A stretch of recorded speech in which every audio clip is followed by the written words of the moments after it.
Hello, I am Shrija. I am going to explain structure and union in C.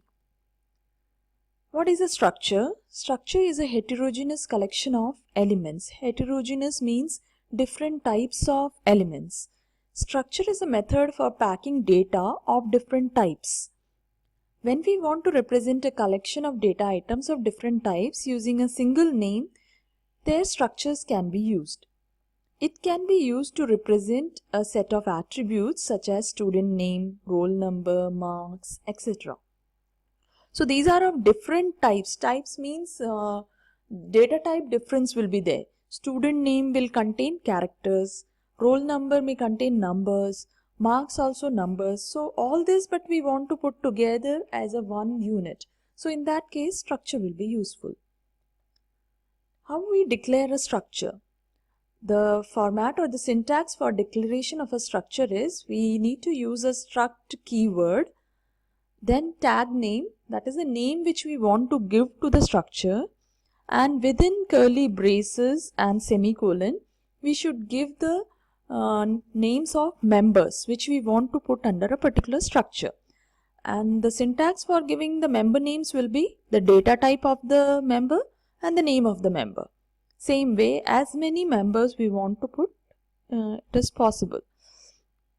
Structure variables can be declared anywhere in the program by using this particular tag name. Here is an example. The statement struct book bank book 1, book 2, book 3.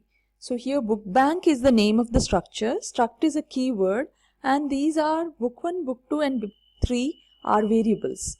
Declares book 1, book 2 and book 3 are variables of type struct book bank. Struct book bank, and we have here the members. What are the members? Title of the book. We have kept it as character type with 20 characters. So it's a string. Character type array is called as a string. Character author with 15 characters. Int pages. Pages is page numbers.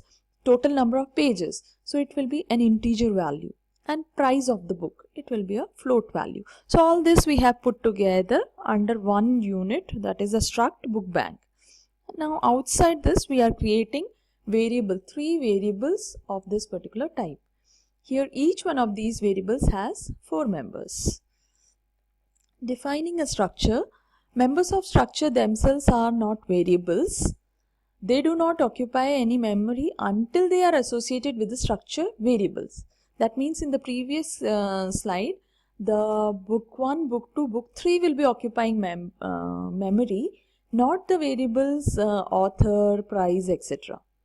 In defining a structure, the template is terminated with a semicolon. Each member is declared independently for its name and type. The tag name bookbank can be used to declare structure variable of its type. Combining both template and variable declaration, the same thing, it's combined together here. Rather than declaring the variables later on, we can do it in this way also, and as and when we are declaring the structure, we can declare the variables also along with it. It declares book 1, book 2, book 3 as structure variables representing 3 books. Next is union. Union is another type of data type. It's also a user-defined data type, and it is also a collection of heterogeneous elements, same like structure. But there are some differences between union and structure. Union is a concept borrowed from structure, so it has same syntax as structure. But there is a major distinction between them in terms of storage. In structure, each member has its own storage location, whereas all members of union use the same location. That shows a union may contain many members of different types, but it can handle only one member at a time. So how we declare a union? In case of structure, struct was the keyword. In case of union, union is the keyword. After union, we'll give a name to the union. And same like structure, we'll mention the members within the curly braces, and this is a variable of this item type. So here 3 members are there. one is integer member, another one is float, and the third one is a character member. This declares a variable code of type union item. The union contains 3 members, each with a different data type, but we can use only one of them at a time. Now the storage allotted to a union is based on the largest item or the largest member which is present. So the largest member is X, which uses 4 bytes. So total 4 bytes will be allotted. But at a time, only one value will be stored in the union.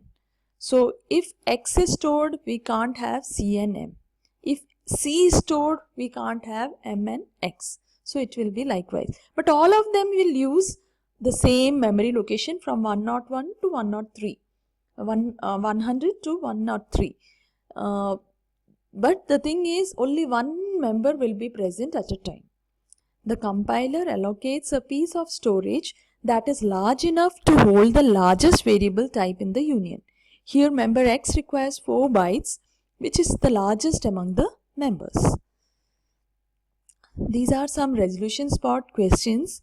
You can think and answer these questions and check out for the answers in this particular site. Thank you.